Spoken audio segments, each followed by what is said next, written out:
Good afternoon, everyone. Welcome to another one of our Zoom series presentation on the topic Aruba Post Corona, a Better Normal. The series of Zoom presentation is, as you know, organized by the University of Aruba and hosted specifically by my center, the Center for Lifelong Learning. And for those who do not know me, my name is Deborah Alexander and I am the coordinator of this wonderful center, CLL. And today is Tuesday, June 9th, and it's 5 p.m., 5:01 actually. Unlike all our previous webinars and presentation, we've done it in the morning, but we've adjusted our time. So before we start, I would just like for you to take note of the following. So I already saw that there are quite several persons who have put their name in the chat. So use the chat as an opportunity for others to know that you're here. Because we're using the Zoom webinar, and that unlike the Zoom meeting, you're not able to see who else is in the webinar with you. But if you use the chat and you just say hi, Jaap Jean, for example, Chris Fakoon from the University of Aruba, then others will know that you're here looking in. I have to say the numbers keep increasing. We have a number of 22 participants who have already registered. So just keep those names and where you're looking from or your organization, keep them going. So that's the first remark. Secondly, I would like for you to use the Q&A box specifically for your questions to the presenter, which will be answered at the end of the webinar. So, and feel free to ask those questions in the language that is most comfortable for you. And we will also ask, we'll pose them like that, and our guest speaker will do her or his best, in this case it's to her, to answer them to her best abilities. I've seen we've had less problems with the internet, but you just never know. So I keep on reminding everyone to have patience with the internet. Without her, we won't be here. And last but not least, at the end of this webinar, once you close your browser, you'll get a pop-up asking you to fill in an evaluation form. I recommend and I encourage you to do this because you really, with your feedback, we are able to better prepare for the following webinar and whichever other services that we offer in the future. So today's topic is a really interesting one, and I think one that has kept most of the island actually entertained, be it for ourselves working at the university, be it for the lecturers who had to teach your kids, my kids, and just at a political level, and that's transitioning to online learning. There were for many challenges and there were opportunities, and that's the reason why our lecturer presenter for today is going to address them from her perspective. So who is giving this? No other than Yolanda Richardson. Many might know her as a carnavalista, but for us at the university, she's a warm and bubbly lecturer who brings a smile to your face and with whom you can have very interesting conversation. As I said, she's been a lecturer at the university for much more years than I am, and she works at the Faculty of Arts and Science, as we call it in FAS, at the Department of Organization, Governance and Management. Without further ado, Yolanda, I would like for you to take us along on your journey into transitioning to online education. Good afternoon, everybody. Thank you, Deborah. As Deborah said, I'm Yolanda Richardson. I work at the Department of Organization, Governance and Management, and I'm happy to share with you what I did, how I faced the challenges that were presented on us and that we faced abruptly starting March. Before I do that, I want to set the backdrop for my presentation. And I have two statements and a picture that I want to share with you so we could set the tone for this presentation. And the first statement that I have is, I found it online by Investopedia, and it's that education and training of countries' workforce is a major factor in determining how well the country's economy will perform. I agree. I guess you figured that out, otherwise I wouldn't have it here. And we've prepared a poll for you so we can find out if you agree also. So Deborah, could you please pull up the first poll? So, do you agree that education is critical for economic development?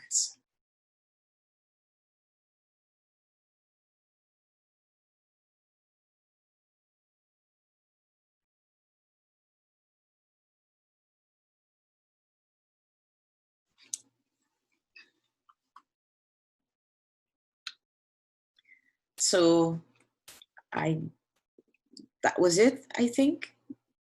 Deborah, that was it, right? So we have everyone, we have 100% of our audience that agree with this statement. That is good because that's the premise of this presentation for today. I will go immediately to the next slide.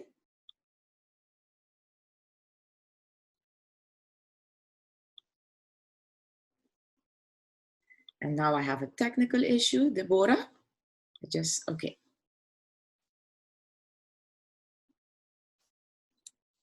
No, that's it. Okay. So, and my second statement is education is the best economic policy there is. This statement was by Tony Blair. And I guess all of us know Tony Blair is the former Prime Minister of the United Kingdom. And he was the Prime Minister from 1997 to 2007. And I agree, obviously. Otherwise, I would not have agreed to do this presentation today. But my idea is I want to connect this presentation on the importance of education with economic development because everybody is concerned about our economic development as based or as a consequence of the impact of COVID. And then I said I would share with you a picture. And this picture is also intended for you to get acquainted with the theme, more or less, of today. But most of all, for us to also do what I called futuring, looking in the future. And as you may see, if you can read with me, this is CODAM, a program, a college that started last year in Amsterdam. It's a full-time college for coding. And what struck me when I was preparing for this presentation is that there are no lecturers. So I understood that there are many lecturers in the audience or participating in the webinar today. I thought to myself, okay, so this is the first thing that struck me, that there are no lecturers. It's a peer-to-peer education model. They work with projects. The next thing is that it's opened 24/7. It's opened 24/7, or it's available 24/7. And also, you don't pay tuition. Now, earlier today, I also realized that there are also, these type of colleges are also in France and in the state of California. And I thought, when preparing, I thought, let's see what the future has in store for us. And I hope that you realize that we gotta get busy. So another thing for me to set the tone is that we've been speaking to you about the donut economics in the past series, in series 1. And when we started, I believe last week, also with this second series, you know that we think that presenting a new theoretical framework for the future development of Aruba is very important. And the essence of this framework, I'm not an economist. I'm not an economist. And I'm also not let me say that also, my second disclaimer is that I'm not an educational specialist. I'm doing this presentation from my perspective, as Deborah said a while ago. But it's very important for us to connect to the bigger picture in this presentation and to the framework that we are presenting throughout the series. In this sense, I just want to touch briefly on the basis of the economic model that we are suggesting, and that is that it states that the goal of economic activity should be about meeting the core needs of all, but within the means of the planet. And the donut economic framework is just a device to show what this means in practice. Of course, the creative me, as Deborah said a while ago, I'm a carnavalista. I connected this essence, that particular essence that I wanted to highlight from the framework and relate it to the theme that we're doing today. I connected with the following.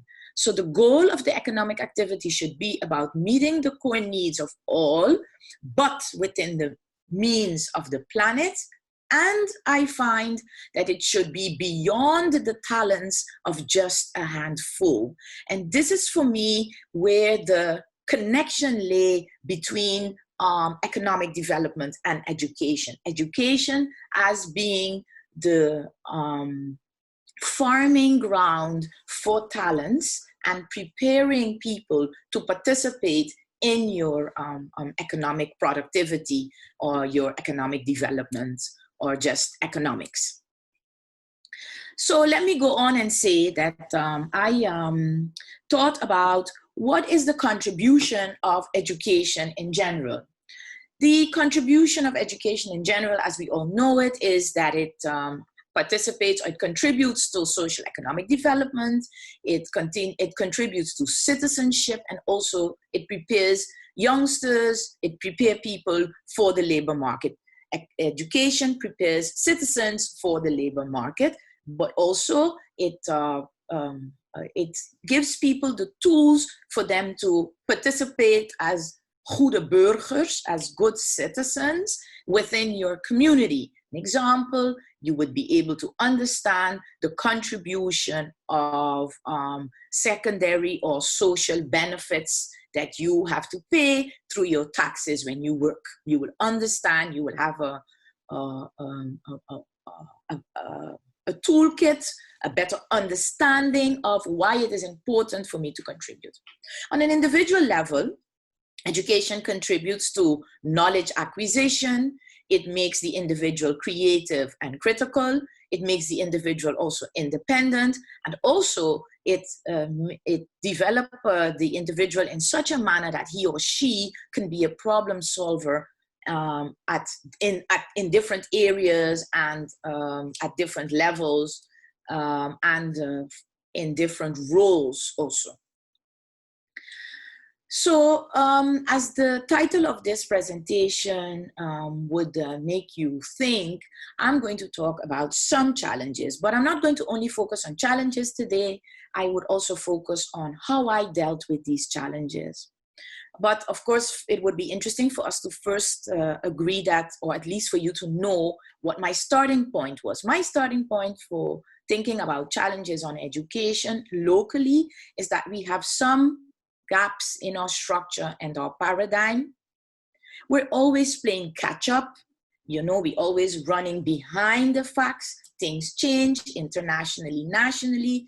Our students, many of our students are digital natives, and we're still doing with chalk, or we're still doing with whiteboard. So we always playing politie and dief. This may not be the best paradigm, but the idea of you have to be running in front of or behind somebody, someone, some issue, some experience. I also think that our adaptability and preparedness is lacking. It's an issue.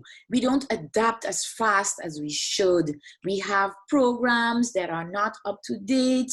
I think you would agree with me when nowadays everybody is looking for somebody to uphold their Facebook page. We in Aruba don't have a program on media and marketing, for instance, at the EPI.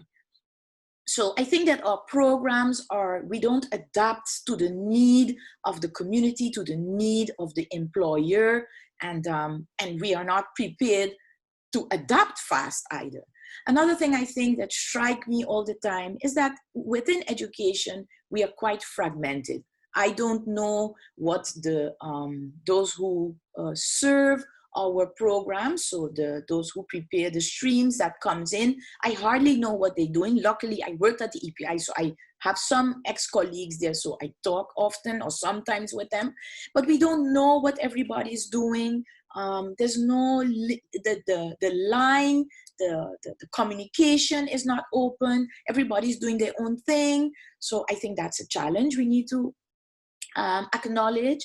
I also think there's a lack of a common vision, and there's discord on who is performing well and who is not performing well.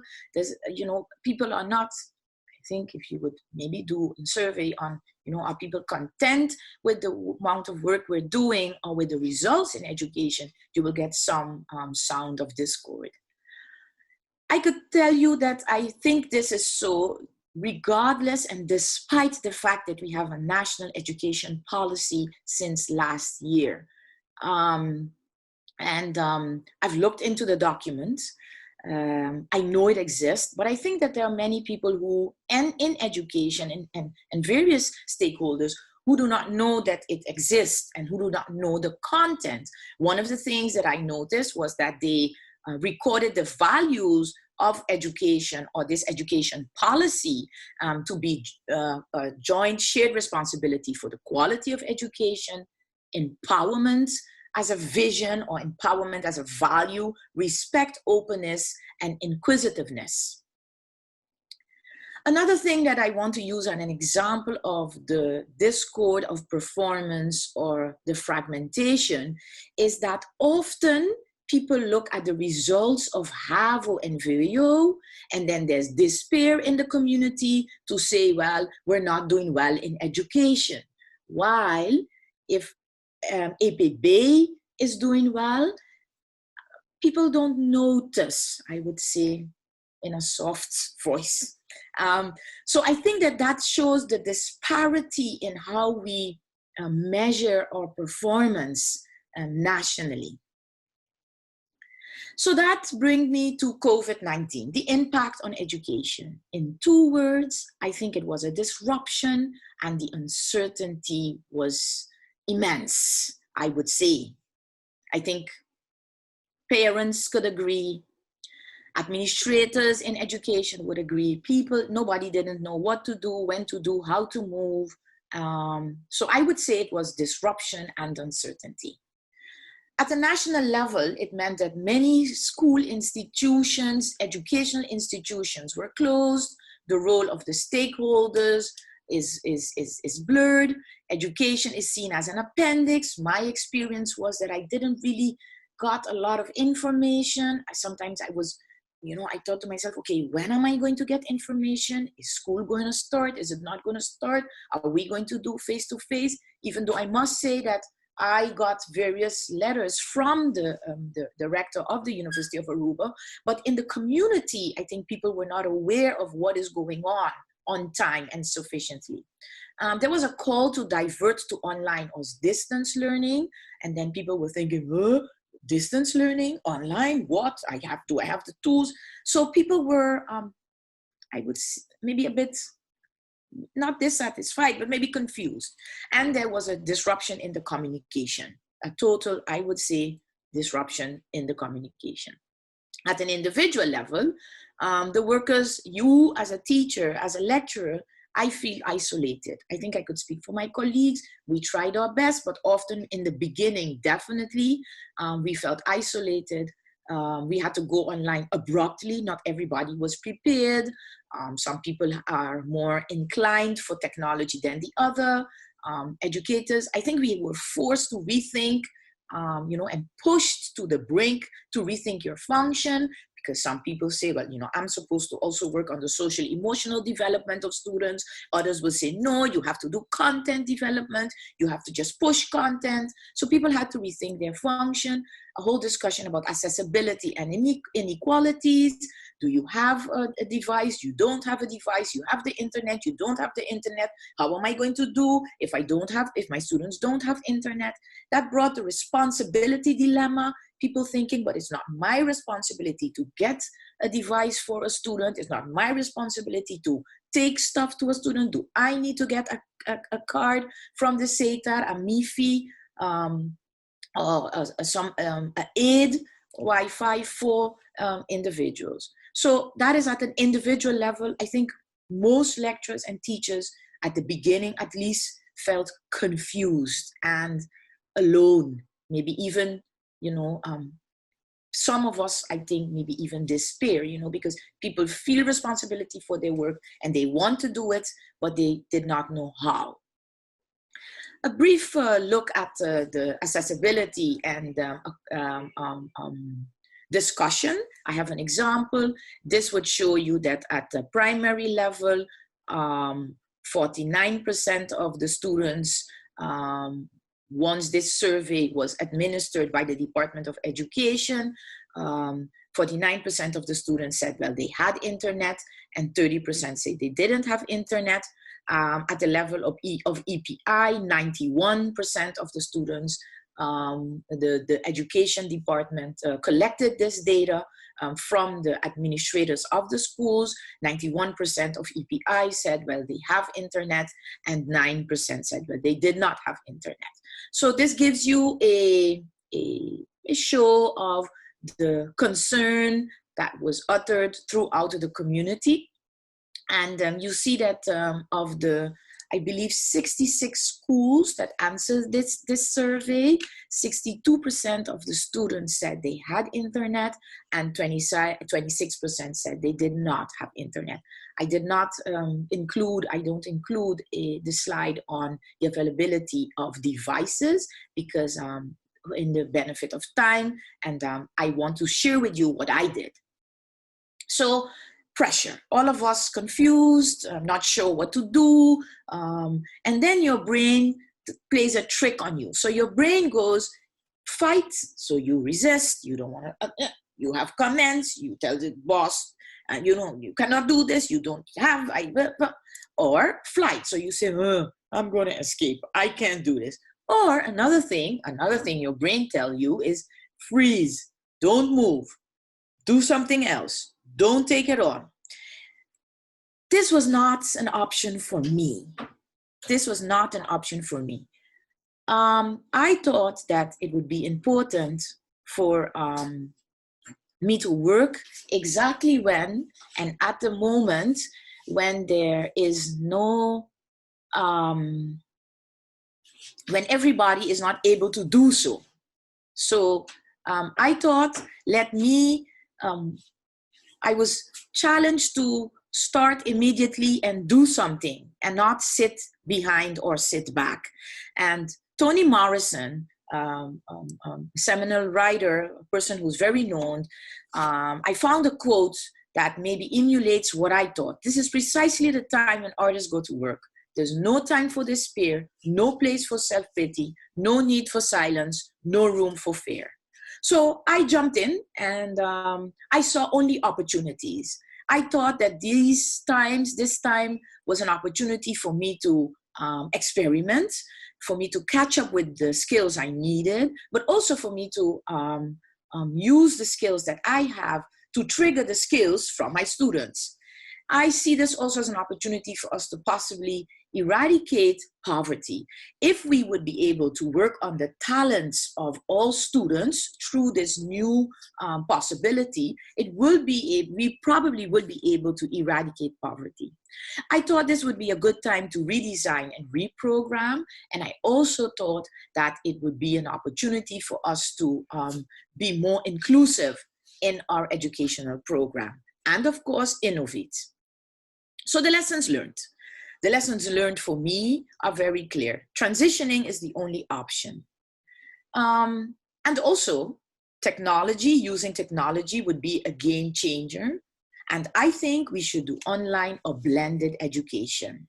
And my preference would go to blended, but I think we need to also look at the possibility for online education if we want to be more inclusive. An example, we have many adults who want to study, but if they work, it would be difficult for them to attend class or attend schools or attend night school if they work and if they have kids, etc., etc. Some people are better for online learning and some may be better for blended, but I think we should be looking in between these two. So I had a revelation, and the revelation is I needed to change my mindset. I needed to change the paradigm from which I was functioning.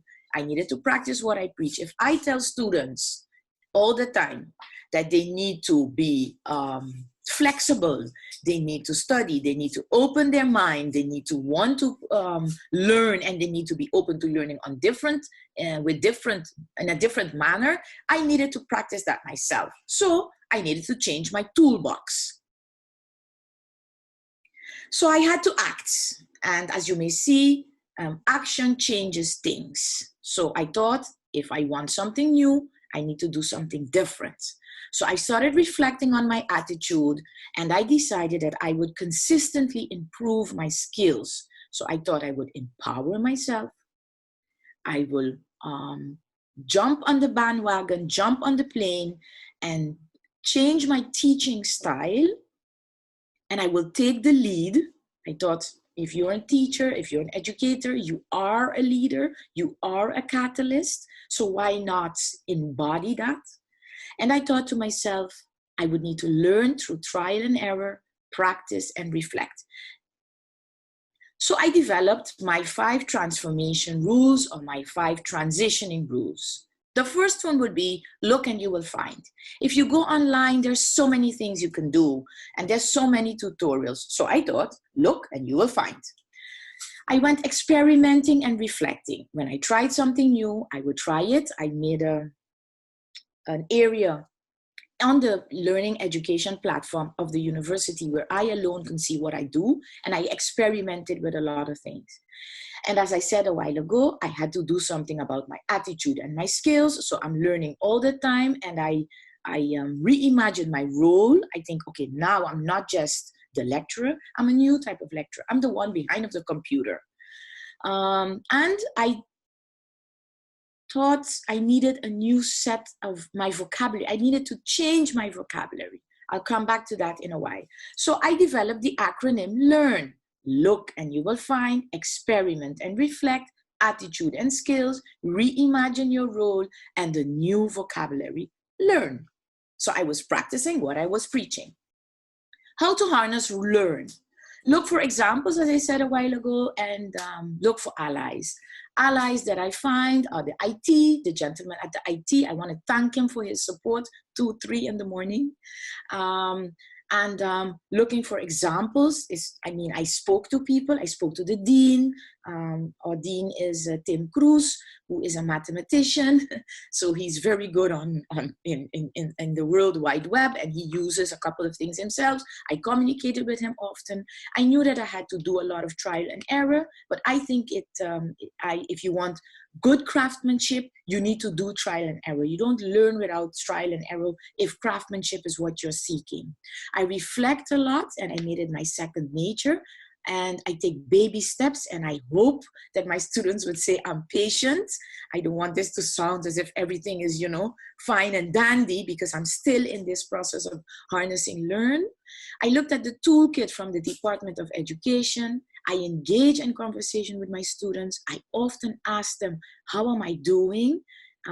Sometimes when they tell me, I don't want to hear, but if you want to reflect, and if you want to change, and if you want to improve, you need to face the news that they have for you. I try to do tailor-made. Not all the things I was doing in the past fit to do online, and I try to adapt and adjust the things I was doing, because some things fit, some things don't fit. And you need to be accessible. So when you change things, you need to communicate with students, be supportive and understanding, because for them it was a new ride also. And remember, I said a while ago, I needed to change my vocabulary. Well, I know how. I had to stop saying buts, in the sense that we often say, pero mi no por, but this, but that, but my students don't have internet, but my students don't have a device, but my students have a small room. And I thought, but how can they, with what they have, and what do I have to do to support them to do the class online with what they have? So why transition? I think we all agree.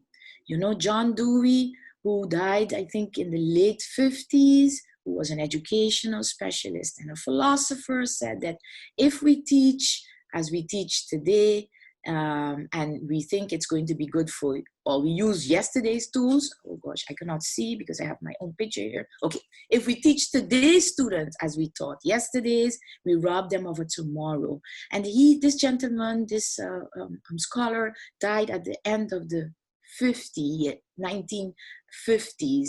So if he already then knew that, I think transition should not be a discussion. We should be talking about the how we're going to do that, the execution of transition. So we can be teaching with 20th century tools or the mindset when we are teaching for 21st century skills.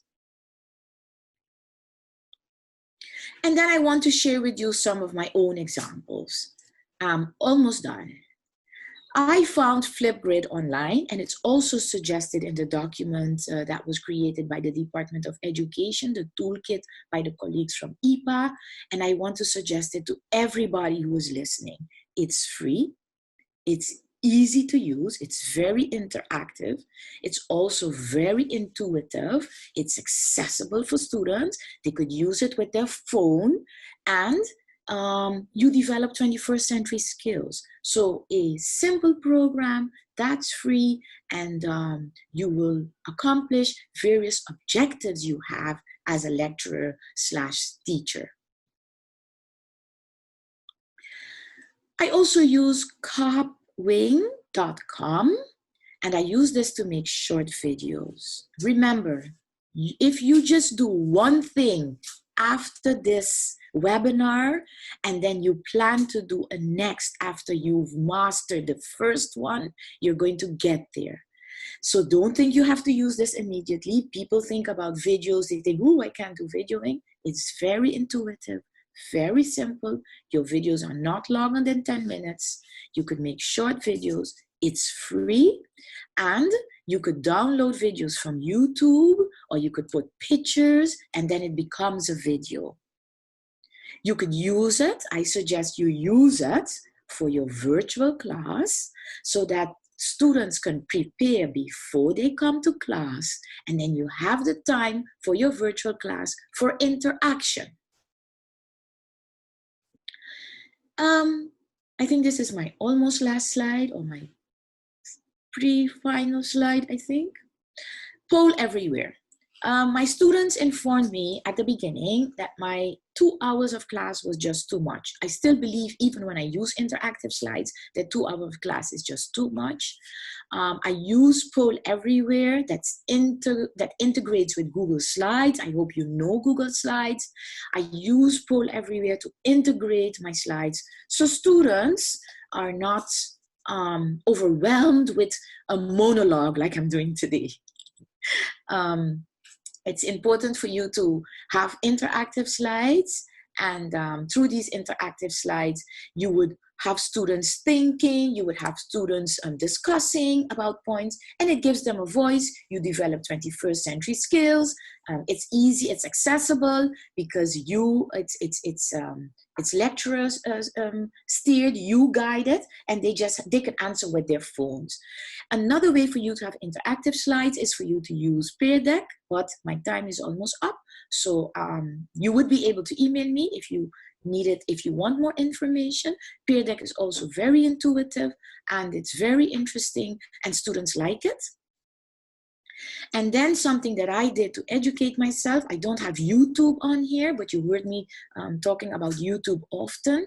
I do tutorials on YouTube, but I also listen to podcasts. I listen to podcasts on general educational themes, on pedagogy, and I also listen to education and technology podcasts that gives me idea of how to better the way I teach, or I do my do my contribution in education, and I transfer my knowledge to my students. And finally, now this one is really the last one, I think, again. For reflection engaging, because I said you need to reflect all the time. How do I do that? And this is an example. Often I ask students at the end of the class, I give an exit ticket or I, in between a certain time, I do a survey. Here you see that students between the 27th and the 28th of April, and that was, we had just started because March, you know, and they already say that the question was, how are you doing with the online learning? They said that it was going well. And they wanted to, I had 42.9 students said that it was going good. The first indicator is very good and the second was good. So you see that most of them thought it was going well. And between the 11th and the 25th of May, I had a group of 62 students, only 40 students answered.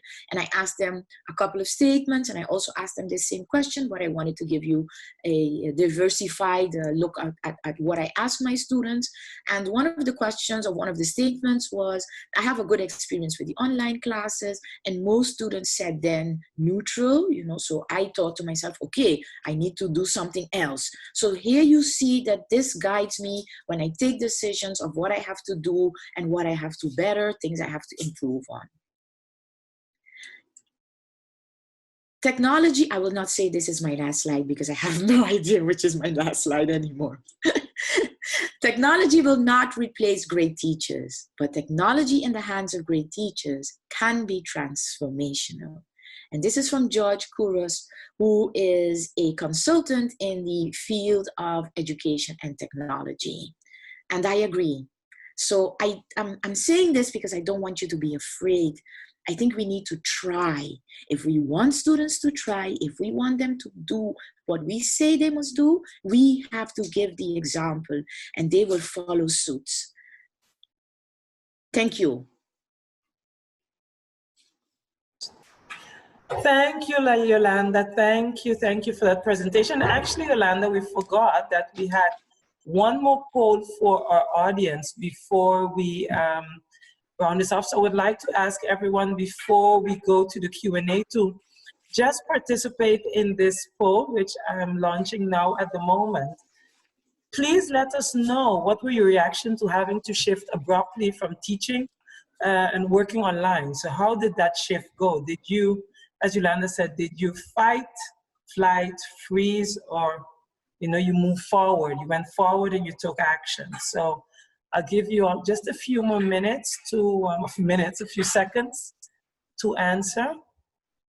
And in the meanwhile, while you're busy, I'd just like to let you know that you weren't looking alone. There were 40 other persons looking at this webinar with you. So you see there's quite some interest in the topic, and therefore I would like to encourage all 40 to participate in the poll. So I'll give you just a few more seconds. I'm missing just some persons to participate so we can see how your reaction was. And I'm closing the poll, and here are the results. Yolanda, would you like to say something about the results?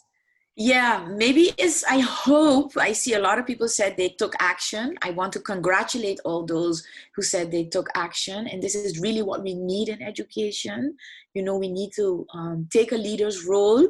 And 88% said that they took action.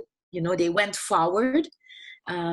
Only 2% said that they froze. And another 2% also said that they escaped. So they were not able, they went to do something else. They were probably distracted by Netflix.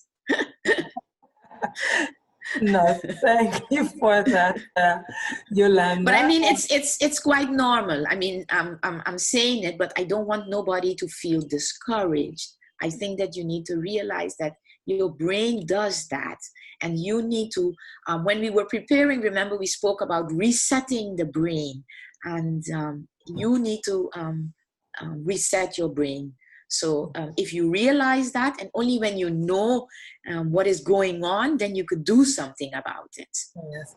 And coming to that, we got some questions, so I'll start asking them. So there are two relating to the platforms you mentioned. There's the Flipgrid. The question is, how's Flipgrid security? Can you say something about that? And also with CapWing. So about the security, and also can you tell us something about how the data is stored for both these platforms? So those were two questions I had. Okay, I'll start with Flipgrid first. Flipgrid has a password.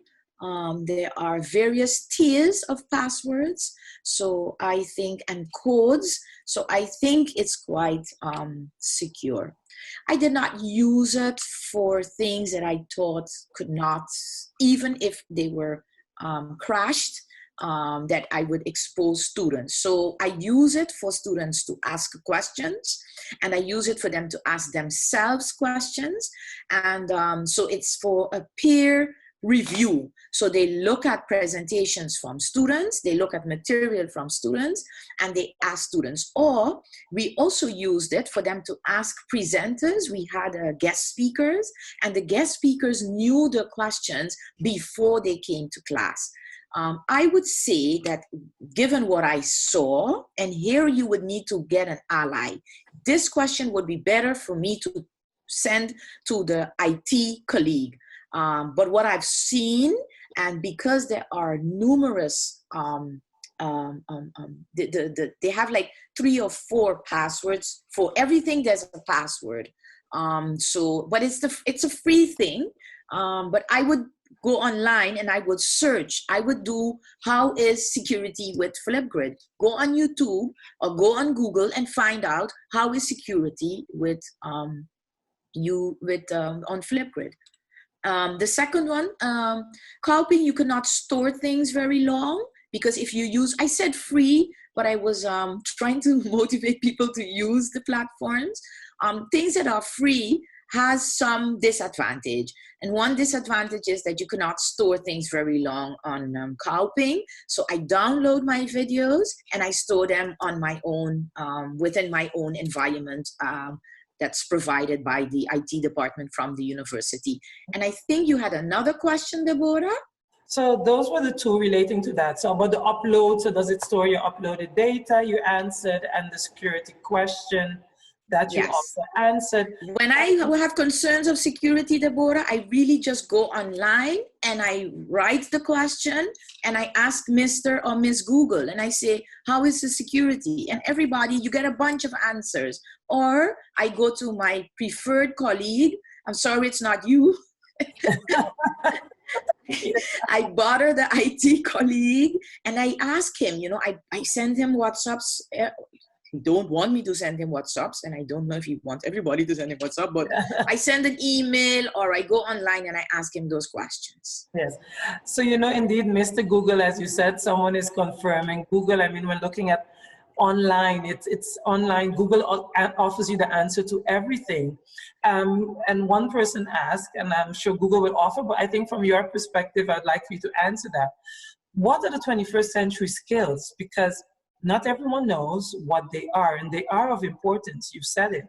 Yeah, there are many. I will just do 3 of them.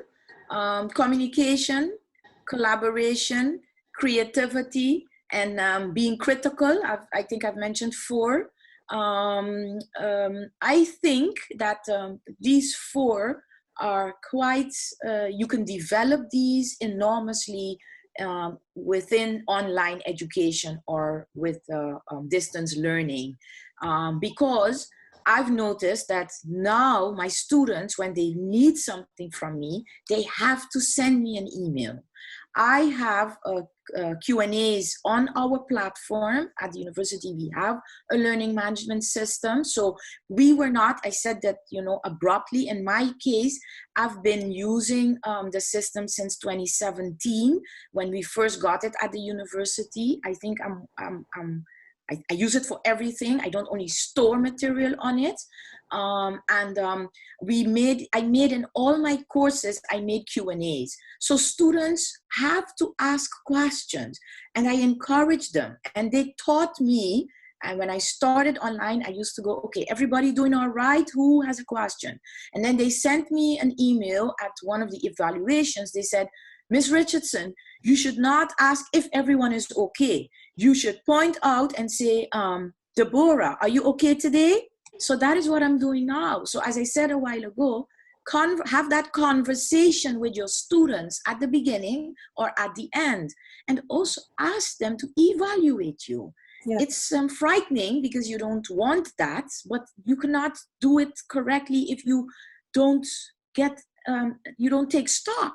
And they are your customers, they are your clients. So, thank you. And I just want to add for 21st century skills, you mentioned it, but I'm just going to read read them up quickly. So it is indeed critical thinking, creativity, collaboration, communication, information literacy, which is something very important when transitioning to online teaching or anything, media literacy, technology literacy, flexibility, which was definitely yes, adaptive, needed. yes. Yeah. Yeah. Leadership, initiative, productivity, and social skills. So there are many interesting articles written about that, and seeing that we got this question, I would definitely think for our next newsletter to incorporate something about it. Good Someone idea. asked the question, you said it in the beginning, you know, you said blended learning or online, and not why and both of them. Do you have a preference that you say it should be either this one or either that one, or do you say it should be both? I say it should be both. My preference for my target group is blended.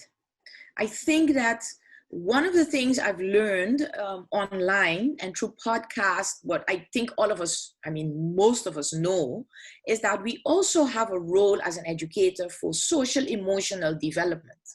And that's social emotional support. And doing that with distance learning is difficult. I mean, I found a way. I have some slides through Peer Deck, one of the things that I also use, one of the platforms or software that I use. They give ideas how to do social emotional teaching. So often I start my class. One time I started a class and I asked them, what is draining your cup? What is draining you? And what is fulfilling you? That was such an amazing class. And unfortunately, they even told me, oh, Yolanda, so nice that you did this. So for that purpose and for that reason, my choice, my preference is blended. But I do not want to exclude online, because I find that often we exclude online because we say that because of the fact that we need to do social emotional coaching and social emotional learning is also important, that we forget that there are individuals out there who may be ready for online and who may be in a situation that they could not participate in blended. And one of the things, even in the PEN, the National Education Policy, and also one of the things that I mentioned, is that we need to be more inclusive.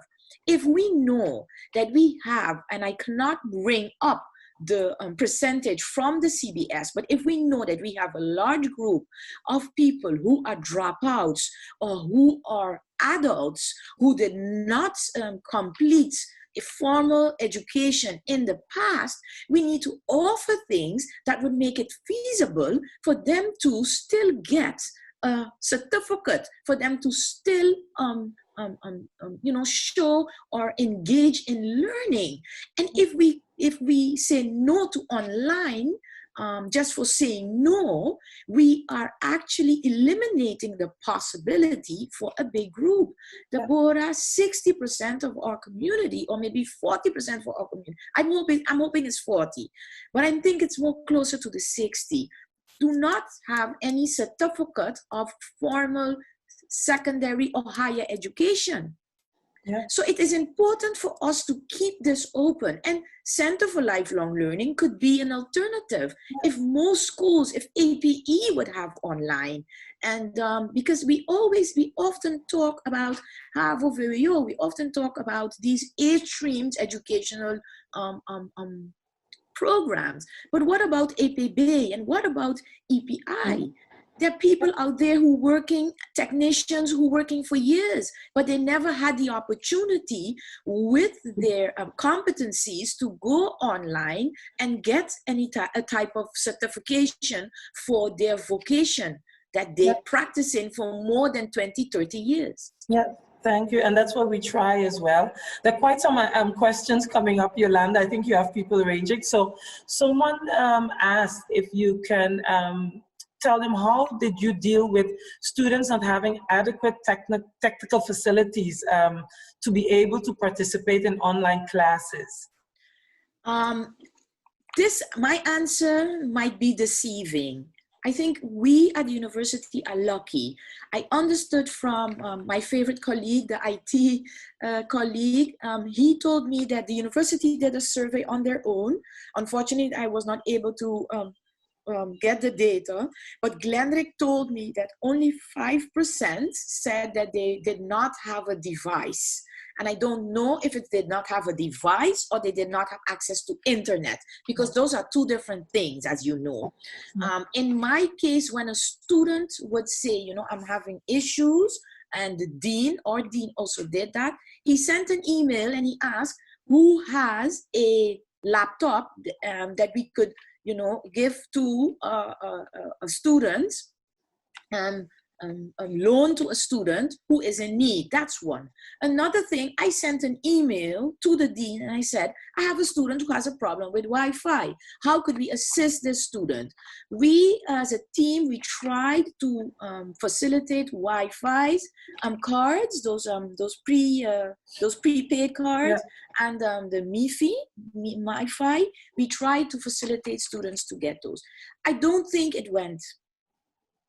If you would ask me what grade I would give it, maybe we did. I think we would give ourselves a 7 or an 8. However, it did not keep me from not doing my class. I tried to record my class. I did not always do that. And I was also willing to do my class twice when and if it was needed. That's the part of support and understanding. So, thank you, Yolanda. Next question is, we seem to be pushed or driven into increased technology in our life and now in our teaching and learning. What are the dangers that may not be so obvious? What are the dangers really of, this increased or pushed need for technology? I'm hoping, Deborah, that the fact that I pretend, and I'm saying pretend, to be a balanced individual would give me the tools or the skills, but the character to say, well, I can monitor this. I could do self-monitoring. I don't know, people who don't know me, I don't have an active Facebook page. I have 3 friends on Facebook. I refuse to just take all tools and just jump on the bandwagon for jumping on the bandwagon's sake.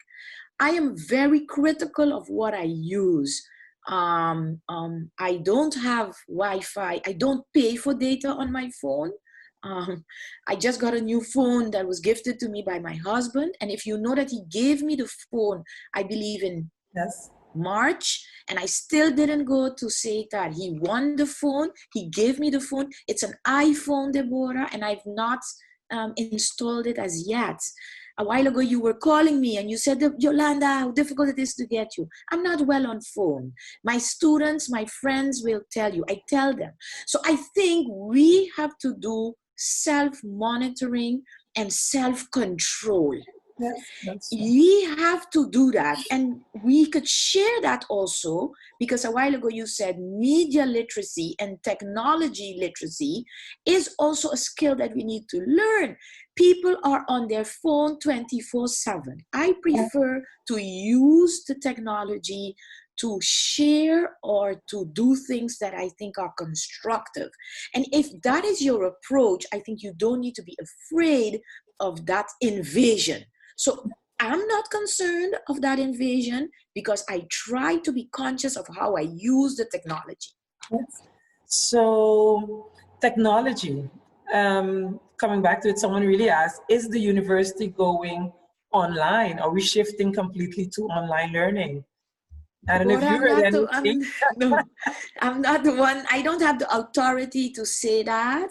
I do think, though, if the rector, when people ask me about Glenn, I tell them Glenn has his phone, his iPad, and his laptop.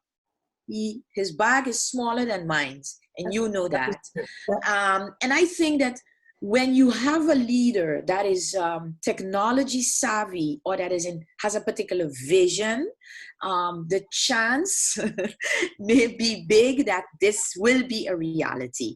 And it may not be totally online, because I think that we will then say that we want to combine it with blended.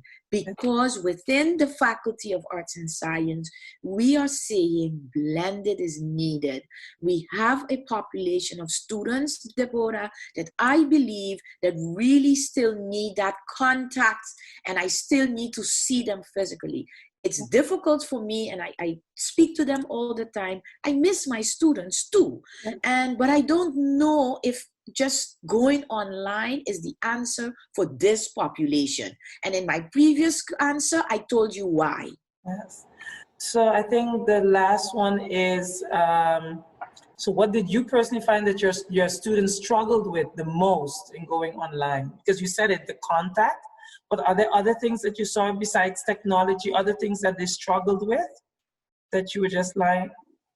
You know, I saw that question and I thought, interesting.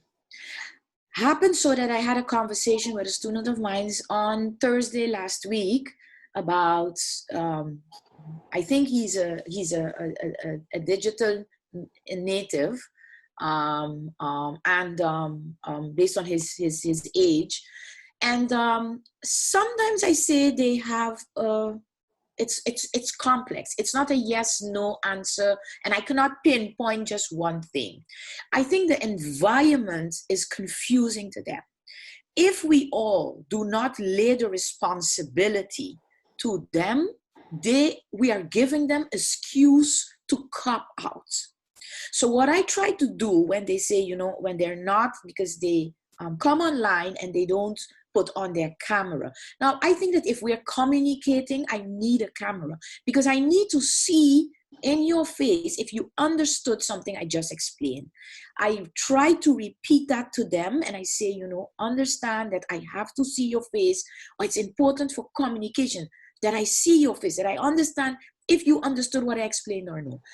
And then when I had this, but they don't always accept. So they found, I think one of the things is that they found this invasive, you know, because I tell them, I want to see you. It's somewhat invasive for our students. They also, I think it was overwhelming. I think COVID itself, the fact that they had to redraw, they could not connect with their peers, you know, that they had to stay home. Many students, I think more students than I realized, were confronted with financial situations. So the COVID itself was overwhelming. I think they have some innate characteristic to go online easily, but because they did not come from a secondary, the feeding, the farm that they come from does not work online. So they come still with, you know, a bit schizophrenic. They come from the book institution, and then they come to us, and then we say, okay, go online. And then again, within the FAST, not everybody do everything. So that's another thing. If not all colleagues are completely online or have the same vision or is willing to do the same experiment, that's what I meant with fragmentation at the beginning, it rolls off to the student. So some lecturers would say, send me your assignment online and email it to me, and I would say, upload it. So they would say, email me, and I would email them back and say, I do not accept assignments via email. You must upload it. Because if you upload it, I could preserve it and I could grade it easier with the platform, with other material and aid material like rubrics that are offered in the platform. Yeah. If you send it to me an email, then I need to go through that whole, how I'm going to organize it, how I'm going to store it. It's yeah. Email is a communication platform. Yeah. It's not a platform for education. Yeah. So I think our students are fragmented also. And I think just to round this up, because you said it and it triggered something, everyone knows in international universities, especially in the Netherlands, everything is uploaded into Blackboard. You have Stone, you have Moodle. So what we're trying to do is actually prepare our students for, you know, as we said, the catch up with what the rest of universities are doing. Because once they arrive, then you realize that is the struggle. Oh, how do I need to do this? How do I need to do that?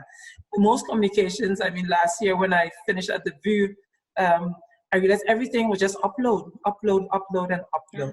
So having said that, and you referred as well to the research done under our students at the university, quite some interesting things where a lot of them had their challenges. But one of the things that stuck with me from one of the responses was one of the students saying, you know, my parents or family situation, my parents don't understand the importance from me needing to study.